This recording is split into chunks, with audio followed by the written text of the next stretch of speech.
새해를 시작한 것이 엊그제 같은데 벌써 이제 날씨가 쌀쌀해지고 한 해가 이제 다 갔구나 하는 또 그런 마음이 듭니다. 지난 한 해 동안에도 하나님께서 교회를 잘 지켜주시고 또 우리를 인도해 주심에 감사를 드립니다. 어제 토요 바자회를 잘 마쳤습니다마는 오늘 교회를 위해서 또 충성하고 또 섬겨주신 모든 분들께 다시 한번 감사를 드리겠습니다. 그래서 제가 주보 칼럼을 쓰면서 크레딧이라고 하는 그 칼럼을 통해서 정말 한 분 한 분 모두에게 일일이 다 감사하다는 말씀을 드리고 싶지만 다 쓰지를 못하고 하여튼 여러분의 그 귀한 정성 또 봉사 섬김 여러분의 덕택을 통해서 우리 영광교회가 아름답게 세워져 나가게 됨을 감사를 드립니다. 교회가 목사 혼자서 세우는 것은 아니죠. 교회의 지체이신 우리 성도님들 한 분 한 분의 협력 없이는 교회가 세워져 나갈 수가 없습니다. 여러분들이 다 손을 놓으시면은 교회가 움직여 나갈 수가 없죠. 누군가 희생하고 섬기고 정말 베푸시는 그런 분들에 의해서 우리의 공동체가 아름답고 흐뭇한 그런 사랑의 공동체가 되는 줄로 믿습니다. 오늘 특별히 하나님께서 수고하시는 우리 모든 성도님들을 더욱더 다 사랑하시고 복에 복을 더하는 귀한 축복의 역사가 함께 하시길 주의 이름으로 축원합니다. 요즘 이제 산들을 이렇게 보면 이제 단풍이 절정을 이루고 있고요. 오늘도 아침에 이렇게 나올 때 보니까 이젠 절정에서 조금씩 잎사귀들이 떨어져 나가는 그런 모습들을 보게 됩니다. 이 단풍이라는 것을 찾아보니까요, 원래 이 녹색을 띠는 것 이것이 이제 엽록소 때문인데요. 이 엽록새가 녹색이 아닌 다른 색깔로 이제 변하게 되는데 그것은 다름이 아니라 이 노란색으로 변해지는 것, 노란색으로 바뀌어지는 것은 그 안에 크산토필이라고 하는 것이 축적되면 그렇게 된다 그래요. 또 빨간색으로 변화하는 것은 안토시안이라고 하는 이 물질이 들어가면서 이 엽록소가 사라지면서 이 색깔들이 바뀌어진다는 것입니다. 이런 여러 가지 자연의 변화들을 이렇게 보면은 정말 어떤 인간의 재주나 또 인간의 수단 가지고 되어지는 것은 아니구나. 이것은 오직 하나님께서만 하시는 것이다 라는 그런 생각을 보면서 정말 이 아름다운 단풍을 보면 하나님의 그 창조의 이 세계에 감탄을 하지 않을 수가 없습니다. 여러분 이 세상을 보면서 아름다운 창조의 세계를 보면서 주 하나님 지으신 모든 세계 정말 내 마음속에 그려보던 때 그러면서 주님의 높고 위대하심을 여러분 찬양하는 그런 계절이 될 수 있기를 바랍니다. 떨어지는 낙엽만 바라보면서 외로워 너무 외로워 그래서 슬픈 감성으로 세상을 보내는 것이 아니라 우리는 주님을 찬양하면서 그렇게 우리의 삶을 살아가게 되길 주의 이름으로 축원합니다. 여러분 이런 아름다운 단풍을 바라보면서도 별로 이렇게 느낌이 없는 그런 분들에게는 다시 한번 그런 느낌이 오를 수 있게 되기를 바랍니다. 왜냐하면 그런 느낌이 없다면은 우리의 감성이나 이 모든 것이 지금 죽어져 가고 있다는 거예요. 아무런 무감각해지고 있다라고 하는 것은 우리가 이미 사람으로서의 활력 있는 삶이 아니라 우리의 삶이 죽어져 가고 있다라고 하는 그런 안타까운 모습입니다. 여러분 감사는 깨닫는 자의 것이다라고 하는 그런 말이 있어요. 감사는 깨닫는 자의 것이다. 똑같은 은혜를 입었어도요 감사하는 사람이 있는가 하면은 전혀 감사치 않은 사람들이 있습니다. 누가복음 17장에도 보면은 10명의 문둥병자가 한꺼번에 다 고침을 받았잖아요. 그런데 주님께 돌아와서 감사함으로 하나님께 영광을 돌린 사람은 사마리아 사람 한 사람뿐이었습니다. 왜 그럴까? 그것은 바로 감사는 깨닫는 자의 것이기 때문에 그렇습니다. 많이 가졌어도 언제나 불평불만이 끊어지지 않는 그런 사람들이 있어요. 입술만 열면 이상하게 불평만 하는 사람들이 있어요. 그런데 어떤 사람은 가진 것이 많지 않은데도 불구하고 늘 작은 것 속에서도 감사하는 사람이 있어요. 이렇게 감사는 깨닫는 자만이 누리는 은총입니다. 붕어빵이 있죠. 붕어빵 이 틀이 있습니다. 붕어빵 틀에는 어떤 재료를 넣든지 간에 붕어 모양의 빵이 이렇게 나오게 됩니다. 마찬가지로 내 안에 불평 붕어 틀이 있다라고 하면, 불평 제조기가 있다라고 하면 이 사람에게는 무엇이 들어가든, 남들이 볼 때는 부러운데도 그 부러운 게 들어갔는데도 항상 입에서 불평을 내는 그런 사람이 있어요. 내 마음이 불평 제조기가 되어 있습니다. 반면에 그 마음의 생김새가 감사 제조기인 사람은요, 어떤 환경, 무엇이 들어와도 그것을 감사의 틀에서 감사를 만들어냅니다. 이렇게 감사는 모든 것을 갖추어야 하는 것이 아니라 깨닫는 자라야 할 수 있기 때문입니다. 오늘 우리가 함께 읽은 112편에서는 우리가 은혜로 깨닫고 감사할 줄 아는 그러한 순전한 이 성도의 고백을 우리는 만날 수 있습니다. 이 성도는 이렇게 고백을 합니다. 우리 같이 한번 12절에 있는 말씀 한번 읽겠습니다. 내게 주신 모든 은혜를 내가 여호와께 무엇으로 보답할까? 내게 주신 모든 은혜를 내가 여호와께 무엇으로 보답할까? 이 고백이 오늘 우리의 고백이 될 수 있기를 바랍니다. 이 시인의 고백 가운데서 우리는 두 가지를 느낄 수가 있는데, 하나님이 나에게 주신 은혜가 참 많다, 하나님이 주신 은혜가 굉장히 많구나, 이런 것들을 자기의 마음속에 깨닫는 겁니다. 이것을 왜 깨달았을까요? 그 깨달은 것은 다름이 아니라 내게 주신 은혜를 헤아려 본 거예요. 이거구나, 하나님께서 한 해 동안 베풀어 주신 것이 이거구나. 내 인생을 이렇게 쭉 돌아보면서 지금까지 어떻게 살아왔나, 힘들었던 시기, 어려웠던 시기 이렇게 쭉 돌아왔지만은, 그러나 지금까지 돌아온 우리의 인생의 삶을 곰곰이 바라보니까 이것이 나 혼자서만 되어진 것이 아니라 정말 누군가 그때그때마다 도와준 그러한 힘들이 있었다는 거죠. 여러분, 우리가 예배 때 조금 아까 찬송가 429장을 우리가 찬양하고 찬송을 했습니다만, 제가 찬송을 하면 여러분들을 한번 이렇게 쳐다보았습니다. 과연 여러분 가운데서는 그 찬송을 하면서 얼마나 찬송의 가사에 은혜를 받으면서 찬송을 할까라고 하는 그 모습을, 물론 겉으로 보고 저거 어떻게 알겠습니까? 그러나 이 찬송가 429장에 계속 반복되는 가사들이 나오죠. 그게 뭔가요? 내려주신 복을 한번 세워보아라. 내려주신 복을 세워보라. 주의 크신 복을 내가 알 거야. 주가 내게 주신 복을 한번 세워보아라. 헤아려 보아라. 받은 복을 한번 헤아려 보아라. 크신 복이 너에게 있다는 것을 네가 알게 될 거라. 받은 복을 세워보아라. 받은 복을 세워보아라. 주의 크신 복을 내가 알리라. 그렇습니다.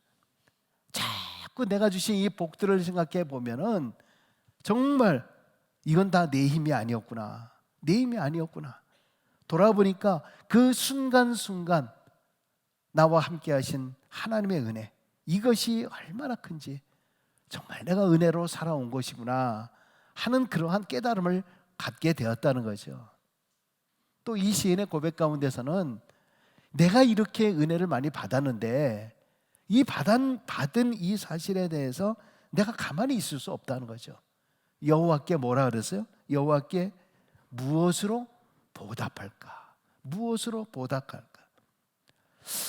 하나님께서 나에게 베풀어 주신 것을 생각해 보면은 정말 100분의 1, 1000만분의 1 우리가 보답할 수 있을까요? 우리에게 있는 모든 것이 다 하나님께로부터 온 것인데 어떻게 그 은혜를 우리가 다 갚을 수가 있겠습니까? 그럼에도 불구하고 그래도 은혜를 생각하면서 내가 무엇으로 보답할까 하는 그런 마음을 품는다라고 하는 그 자체는, 여러분, 이것은 인간으로서 최소한의 도리죠. 여러분 한번 생각해 보세요. 여러분의 자녀들이 이제 좀 커서 이제 회사에 들어가서 봉급을 받습니다. 우린 한국에서는 첫 봉급을 받으면은 부모님께 내복을 해드린다 그렇습니다. 여기에서야 그런 거 있습니까? 그래도 어쨌든 봉급을 받고 받으면서 감사함으로 무엇인가 작은 것이라도 선물을 해서 준비한다라고 하면 우리 부모의 입장에선 야 요거까지밖에 안 했냐? 라고 하는 것보다는 자식이 그래도 이제 좀 컸구나, 이제 머리가 좀 컸구나, 그래도 크든 작든 부모님들은 그들이 행한 그 작은 정성, 그 마음을 우리가 보는 거 아니겠습니까? 그런데 어떤 경우는 부모들은 안중에도 없고요, 그냥 자기 좋은 거, 자기가 살 것들은 다 사면서도 뭐 부모에게 국물도 없어요. 국물도 없고 나중에 립 서비스만 하는 거죠. 엄마 아빠 내가 나중에 이 봉급보다 훨씬 많이 받게 되면은 더 잘해줄게요. 그러면 여러분의 마음속에 어떤 마음이 들겠습니까? 야 이놈의 새끼야, 작은 것도 못하는 놈은 큰 것도 못하더라. 예. 작은 때에 못하는 사람은요 큰 거 받아도 더 못해요. 교회 생활도 마찬가지예요. 작을 때 11조 생활 못하는 사람은요 내가 나중에 크게 벌어서 하겠죠? 절대 못합니다. 절대 못해요. 오늘 시인은 그래도 고백할 줄 알아요. 내게 주신 은혜를 헤아려 보았고요, 그 은혜를 가만히 헤아려 보니까 내가 여호와께 무엇으로 보답할까? 여러분 오늘 이 시간에 하나님께서 나에게 주신 은혜가 무엇일까? 우리가 깨달아야 할 하나님의 은혜는 무엇일까? 첫 번째는 이 시인을 보니까 그래도 기도를 통해서 하나님께서 나를 어려운 일에서 구원해 주신 그 은혜에 대해서 감사하고 있는 것을 보게 됩니다. 3절과 6절에 있는 말씀 우리가 한번 보겠는데요, 3절에 있는 말씀 한번 읽어보십시다. 사망의 줄이 나를 두르고 수월의 고통이 내게 이르므로 내가 환난과 슬픔을 만났을 때에, 6절을 한번 볼까요? 6절입니다. 내가 어려울 때에 나를 구원하셨도다. 여러분 구체적으로 이 시인에게 어떤 일이 일어났는지는 잘 모릅니다. 아마 고치지 못할 병을 만났든가, 아니면 원수들이 모함하고 죽이려고 달려든 것인지, 혹은 너무나도 믿었던 사람에게 배신을 당하게 된 건지, 혹은 너무나 사랑했던 사람을 잃어버린 아픔을 당한 것인지는 잘 알 수는 없지만 우리가 유추해 볼 수는 있어요. 8절에 있는 말씀 한번 보겠습니다. 8절입니다. 주께서 내 영혼을 사망에서, 내 눈을 눈물에서, 내 발을 넘어짐에서 건지셨나이다. 여러분 이 구절을 통해서 우리가 어떤 유추를 해볼 수 있을까요? 아마도 무엇인가 이 죽을 수밖에 없는 그 상황, 정말 죽을 지경에, 아니면 너무나도 기가 막혀서 눈물만 나오는 그런 상황, 그리고 뭔가 큰 실패로 말미암아 도저히 다시 일어설 수 없는 그런 상황에 이른 것이 아닌가. 정말 사방으로 우겨쌈을 당해서 꼼짝달싹 할 수 없는 기가 막힌 상황을 만나게 된 것으로 보여집니다. 여러분 그런데 이런 상황 속에서 이 시편의 시인은 그가 안에 가졌던 한 가지 소망이 있었어요. 그 소망이 무엇인가? 그것은 하나님께 기도하는 것이었습니다. 4절을 보세요. 4절 봅니다. 내가 여호와의 이름으로 기도하기를, 여호와여 주께 구하오니 내 영혼을 건지소서. 아멘. 지금 이 상황 속에서 그가 붙든 것은 기도를 붙드는 거예요. 기도를 붙들었어요. 근데 기도를 붙들면서 그가 하는 기도의 내용이, 하나님 정말 나 억울합니다. 나 정말 기가 차요. 세상에 어떻게 이럴 수가 있습니까? 저 원수들을, 저 나쁜 놈들을 좀 어떻게 해주세요. 저놈들을 다 쳐 죽여주세요. 여러분 이런 식으로 기도하고 있지 않아요. 그가 기도를 하는데, 기도를 붙잡는데 그 어떻게 기도를 하냐라고 하는 거죠. 내 영혼을 건지소서. 내 영혼을 건지소서.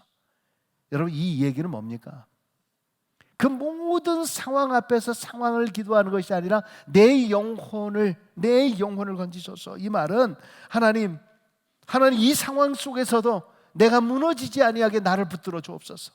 하나님 내가 이 상황 속에서 내가 넘어지지 아니하도록, 주여 신앙이 흔들리지 아니하도록, 나를 시험당하지 않도록 나를 붙들어 주옵소서. 내가 이 상황 속에서도 영적으로 무너지지 않게 해 주옵소서. 내가 이러다가 남을 저주하지 않게 그렇게 하여 주옵소서. 하나님 아무리 내 상황이 이렇다 할지라도 내 신앙을 버리지 않도록 하여 주옵소서. 그의 기도는 강력한 영적 침체에서 벗어나기 위한 이 상황 속에서도 내 영적인 회복을 위해서 갈망하고 기도하고 있다는 것입니다. 아무리 내 이런 상황이라 할지라도 내 영혼이 흔들리지 않음을 간구하고 있는 것을 보게 됩니다. 여러분, 우리 많은 사람들이 그래요. 내가 힘들어지고 어려워지면은요, 영혼을 건지는 것이 아니라, 목사님 당분간 제가 교회 좀 쉬겠습니다. 목사님 나 당분간 교회 못 나오겠습니다. 하나님을 붙잡는 것이 아니라 하나님을 떠나요. 그게 영혼을 건지는 건가요? 하나님께서는 이 시인의 이 기도를 바라보면서 그의 형편과 사정을 자세히 살펴보면서 그의 영혼을 사망의 위협과 억눌림에서 건지시고 마침내 뭐예요? 그 눈에서 눈물을 닦아주시는 거예요. 그뿐만이 아니라 그의 발이 넘어져서 정말 다치거나 힘들 수 있는 그런 상황임에도 불구하고 그를 붙잡아 주셨다라고 하는 거죠. 할렐루야. 여러분, 우리는 한 치 앞도 알 수 없는 것이 우리의 인생이죠. 우리의 기도도 당장 눈앞에 있는 해결에만 집착하면서 구하는 것이 대부분입니다. 하나님 이 문제 이렇게 해주세요. 하나님 이 문제 저렇게 해주세요. 하나님 이거 어떻게 해야 돼요. 하나님 나 이것 때문에 답답해요. 하나님 이것 때문에 넘어져요. 우리의 기도의 대부분은 이것입니다. 여러분, 그러나 우리가 이러한 상황 속에서 기도해야 될 것은 주여, 주여 내 영혼이 무너지지 아니하도록 내 영혼을 건져 주옵소서. 내 영혼을 주여 부탁합니다. 그렇게 기도하는 순간에 오히려 하나님께서 전지전능하신 그 손길을 통해서 오히려 이 모든 기도를 통해서 하나님이 맡아주세요. 하나님 이 모든 것을 해결하여 주옵소서. 하나님 앞에 위탁하는 위탁의 기도가 되는 것입니다. 여러분, 시인은 이미 하나님의 어떤 분이신지를 알기 때문에 이 시편의 기도를 하기 전에 1절과 2절에 이런 기도를 합니다. 1절과 2절입니다. 여호와께서 내 음성과 내 간구를 들으심으로 내가 그를 사랑하는도다. 그의 귀를 내게 기울이셨으므로 내가 평생에 기도하리로다. 아멘. 자기 안에 닥쳐진 모든 일들이 있지만 그것을 하소연하기 전에 먼저 하나님 앞에 기도한 거예요. 이게 뭐냐? 기도의 응답을 받을 것이라고 하는 것을 이미 신뢰하고 믿은 거예요. 믿음으로 그는 기도하고 있는 겁니다. 제가 흔히 하는 얘기처럼 이것은 벌써 그들은 앞북 감사 기도를 한 거예요.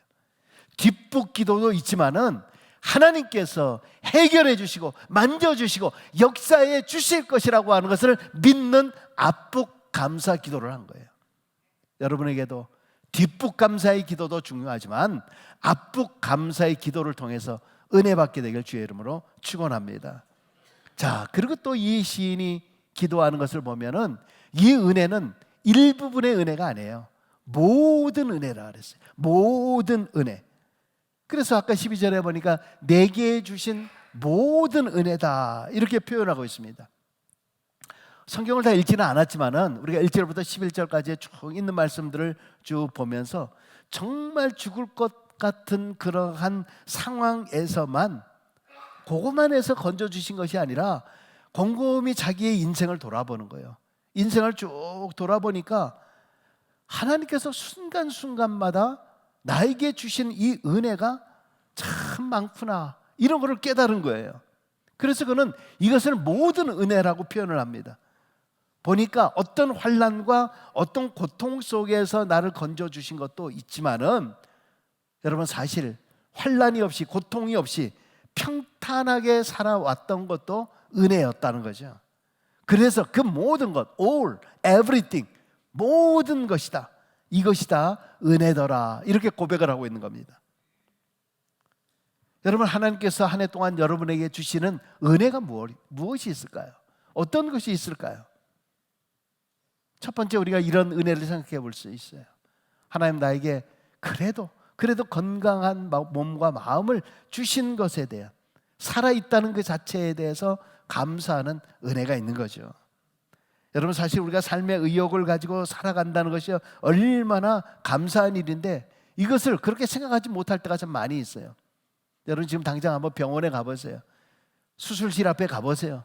저는 병원을 자주 갑니다마는 병원을 갈 때마다 이렇게 보면은요, 어떤 사람들은 천장에다가 이렇게 다리를 묶고, 그리고 다리를 묶고 이 팔 같은 거 이렇게 붙들어 매고 있는 그런 사람들이 있어요.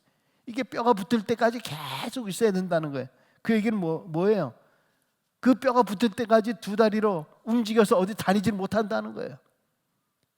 그 얘기는 이분이 화장실 갈 수 있겠어요? 화장실 갈 수 있다는 것도 은혜라는 거예요. 할렐루야. 예. 어떤 사람은요, 또 코에 호수 이렇게 딱 껴가지고요, 그러고 그냥 옆으로 빼고 있는 그런 사람들도 봐요. 그런 사람들을 보면은 뭐예요? 우리가 씹을 수 있다는 거, 무엇인가 먹을 수 있다는 거, 무엇인가를 먹어서 또 소화시킬 수 있다는 거, 아무리 밥맛이 없어도 뭔가가 들어갈 수 있다는 거. 그래서 아까 말씀하신 대로 화장실로 갈 수 있다는 거. 정말 어떻게 생각해 보면 정상적으로 움직여서 이곳에 와 앉아 있다는 그 자체만으로도 얼마나 하나님의 큰 은혜인지 모릅니다. 여러분, 주변을 한번 보세요. 지금 이 순간에도 사건 사고가 얼마나 많습니까? 저는 이제 어디를 가려고 그러면은 항상 구글 맵을 봐요. 구글 맵을 보는 이유는 뭐냐면, 어디를 가야 되는데 항상 내가 흔히 가던, 내가 잘 아는 길인데도요, 보면은 뭐가 나오냐 하면 사고가 난 게 나요. 어디에서 사고 났다, 어디에서 사고 났다, 교통사고 난 거. 그 교통사고 나면 그 길을 피해야 되겠구나. 그분들이 아침에 나오면서 내가 교통사고 일어날 거를 알았나요? 전혀 모르는 거예요. 지난주에 보니까 한국에 어떤 연예인이 자살을 한 기사가 나왔더라고요. 저는 잘 모르겠는데 설리라는 연예인이래요. 젊은 연예인이고 참 예쁘게 생겼더라고요. 그 옛날에 최진수리드가 갑자기 죽었잖아요. 그게 다 이야기를 들어보니까 무슨 악플이 거기에 많이 달렸대요. 악플이. 왜 멀쩡한 사람 뒤에서 그렇게 욕을 해야 되는지 모르겠어요. 왜 이렇게 욕을 해야 되는지. 우리 사람들 안에 있는 본성의 악함을 여기서 보게 되는 거예요. 보지 않은 데서 뒤에서 욕을 하는 거예요. 뒤에서 얼마나 욕들을 해나가는지. 이런 것들 때문에 살만한 의욕을 잃어버리는 거예요. 여러분, 현대인들 가운데서 지금 우울증에 시달리고 있는 사람들이 얼마나 많습니까? 가면 갈수록 오히려 우울증이라고 하는 것이 자살 충동도 느끼게 되고, 아무런 기쁨이, 삶의 의욕이 없어요. 삶의 기쁨이 없어요. 그런 사람들이 얼마나 많이 있습니까? 여러분, 그런 가운데서도 우리는 신앙을 가지고 그래도 말씀을 붙잡고, 신앙을 가지고 그래도 기도를 붙잡고, 그래도 예배를 통해서 내가 다시 또 삶의 의욕을 가지고 하나님의 백성으로 살아갈 수 있다라고 하는 것은 정말 큰 하나님의 은혜인 줄로 믿습니다. 여러분, 그리고 또한 평범하게 살아가는 것도 여러분 감사할 수 있어야 됩니다. 평범하게 살아가는 것도요. 많은 사람들이 그런 이야기를 하죠. 정말 다람쥐 쳇바퀴 돌듯이 매일 반복되는 이 인생에 대해서 너무 지루해하고 실증을 느끼고, 그게 뭔가 좀 특별한 일이 없나 이렇게 생각하는 그런 사람들이 있어요. 그래서 감사하지를 못하는 거죠. 여러분, 그러나 매일 반복되는 일상이 무너지지 않고 계속되는 것이 얼마나 큰 축복인지 몰라요. 평범한 자신의 일상의 사이클에서 무너져서 크게 당황해 보면 뼈저리게 평상의 일상이라는 것이 얼마나 감사한지를 알게 되잖아요. 여러분, 가끔 저는 이렇게 보면은 남자들도 이민 와서 큰 정말 힘들고 어려운 일들, 정말 이런 몸으로 뛰어야 될 이런 일들 얼마나 많습니까? 가정을 책임져야 될 일들이 심리적으로 얼마나 많은 큰 부담들이 있습니까? 근데 여자들도 이렇게 보면은 정말 잡일들이 얼마나 많은지, 얼마나. 이번에 바자회 할 때도 보니까 무거운 것들은 저희가 한다 그러더라도 얼마나 잡일들이 많은지. 이 김치가 저절로 되는 게 아니에요. 하나마다 전부 언젠가 아내가 한번 그냥 머리도 아프고 몸이 아파가지고 막, 여러분 하루 이틀은요 그런 대로 쉬라 그러고 이렇게 뭐 할 수는 있어요. 야, 근데 여자들이 하는 일이 얼마나 많은지, 얼마나 많은 잡일들이 많은지, 그래서 여자들이 잔소리가 많구나 하는 생각을 했습니다. 그래서 잔소리가 많구나. 그러니까 그 잡일들이 많다 보니까 여러분 어떤 생각이 드는 줄 알아요? 차라리 내가 아픈 게 낫다. 차라리 내가 아픈 게 낫다. 그런 생각이 들 때는 그런 생각이 들어요. 어떻게 생각하면은 지극히 평범한 별탈 없이 돌아가는 이 일상의 삶이 이게 참 소중하고 감사한 것이구나. 할렐루야. 그것을 깨닫게 되길 바랍니다. 어느 집에서 어느 아들이 막 집에 들어오면서 상기된 목소리로 아버지한테 이야기를 했대요. 아버지, 오늘 저는 너무나 감사한 일이 생겼다고. 그래서 그래? 도대체 뭐 무슨 일이 있었냐? 아유, 세상에 어떻게 그럴 수가 있어요? 하나님 정말 감사합니다. 아이, 그래, 뭔데 그러냐? 제가요 교회 갔다가 집으로 오는데 그만 차가 3바퀴나 돌고 말았어요. 근데 내가 그렇게 멀쩡한 거예요. 차도요 약간 기스만 났을 뿐이고 괜찮아요. 야, 세상에. 뭐 너무 신나서 얘기하는데 아빠가 옆에서 얘기를 하는 거예요. 예, 그래? 나는 너보다 훨씬 더 감사하단다. 그래서 아버지는 무슨 일이 있었어요? 아버지는 4바퀴 돌았어요 혹시? 그랬더니 아버지가 하는 말이, 아니, 나는 1바퀴도 안 돌았단다.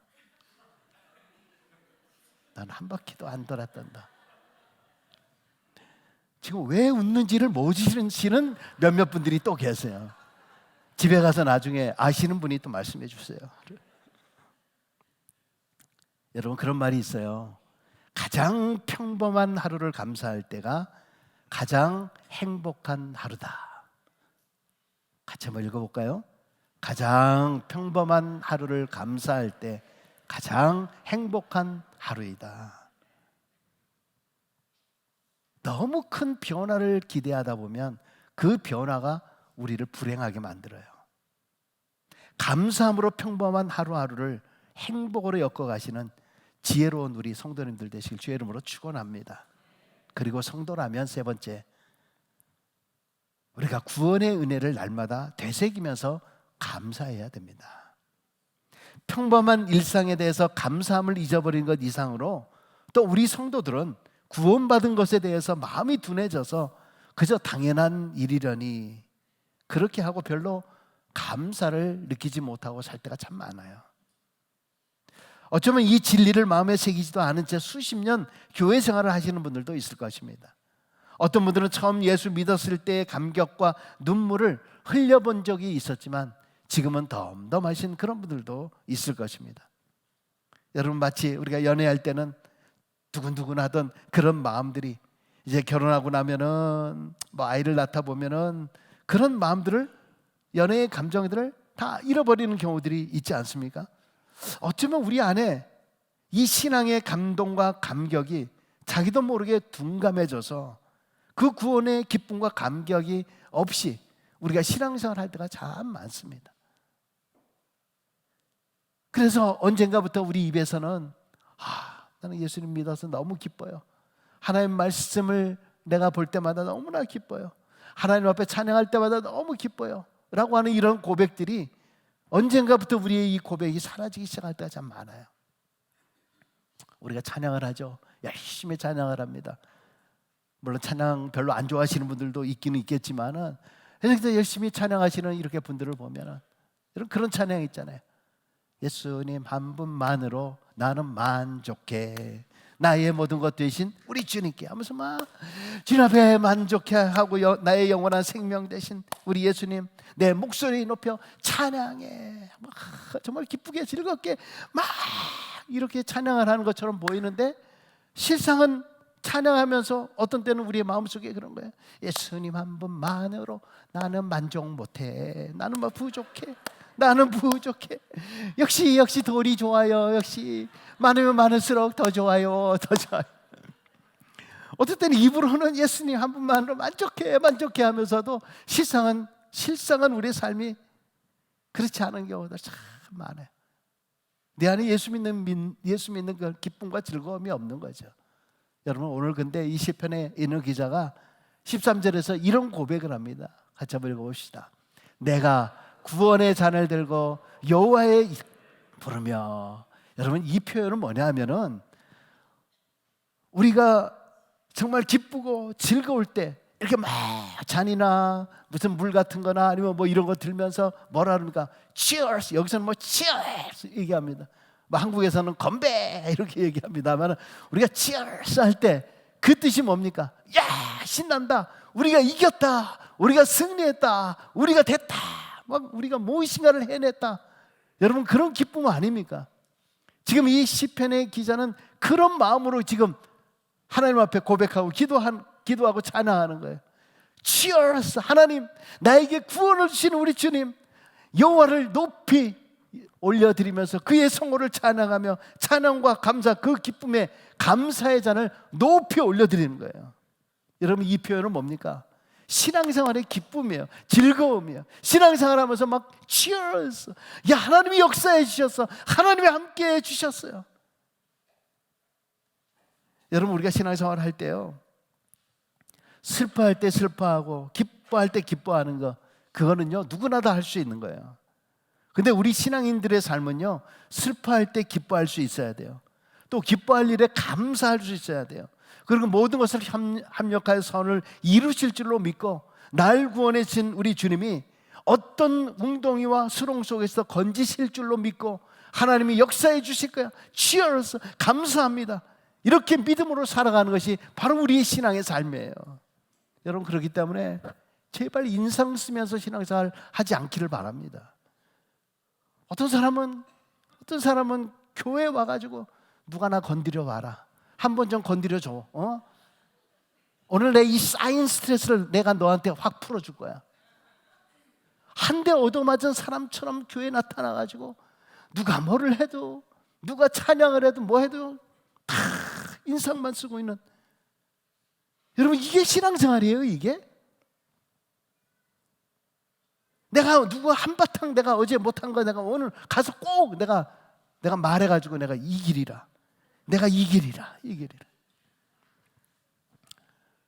여러분, 우리는 구원받은 자의 그 기쁨과 감사와 감격이 매일매일 우리의 예배를 통해서 회복이 일어나고 예배를 통해서 새로운 삶으로 하나님께서 나에게 베풀어 주신 이 은혜를 내가 무엇으로 보답할까?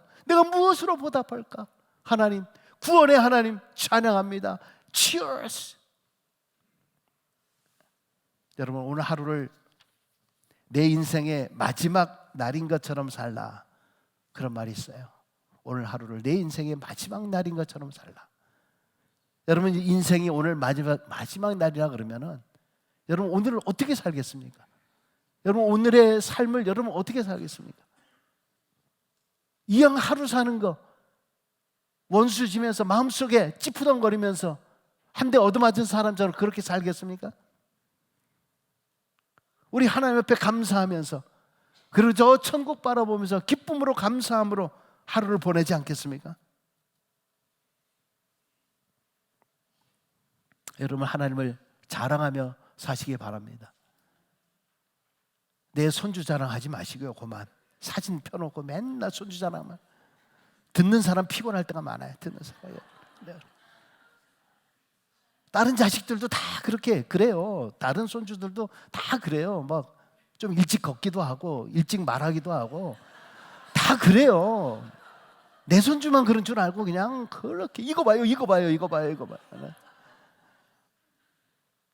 물론 봐주세요. 또 봐주세요. 뭐 봐주면 좋잖아요. 그걸 가지고 뭐 또 내 자식 자랑하고 그냥 내 자랑하기를, 그것이 아니라 이렇게까지 해주신 그 하나님을 자랑하십시오.